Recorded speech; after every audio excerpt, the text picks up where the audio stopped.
Blood cancer में कह देते हैं कि अब आपको बोन मैरो ट्रांसप्लांट कराना है, आपने सारी कीमो कर दी, अब केवल एक ऑप्शन बचता है, बार बार रेमिशन के बाद रिलैप्स हो रहा है, अब केवल एक ट्रीटमेंट है, बोन मैरो ट्रांसप्लांट।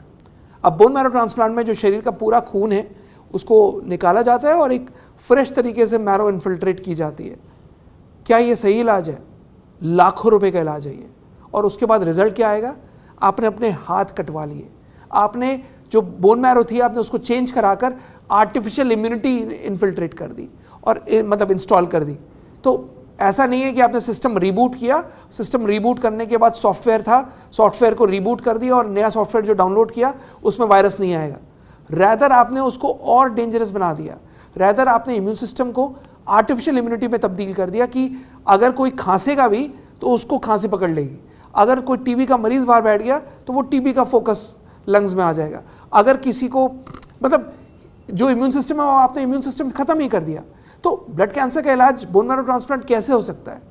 ठीक है, आपके पास इलाज अगर आपको ये ऑप्शन है, वो उस पैथी में वो ऑप्शन है, क्यों ना एक दूसरा ऑप्शन भी एक्सप्लोर किया जाए जिसमें बोन मैरो ट्रांसप्लांट की जरूरत ना पड़े। इम्यूनोथेरेपी वो ऑप्शन है।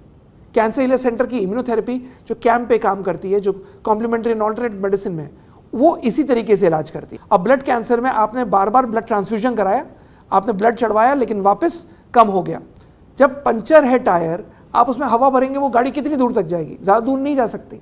तो आप गाड़ी का पंचर रिपेयर करो ना, टायर का पंचर रिपेयर करो, बोन मैरो फंक्शन में लाओ।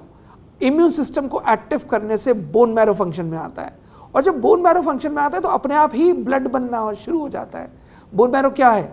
ब्लड बनाने का जनरेटर, ब्लड बनाने की मशीन।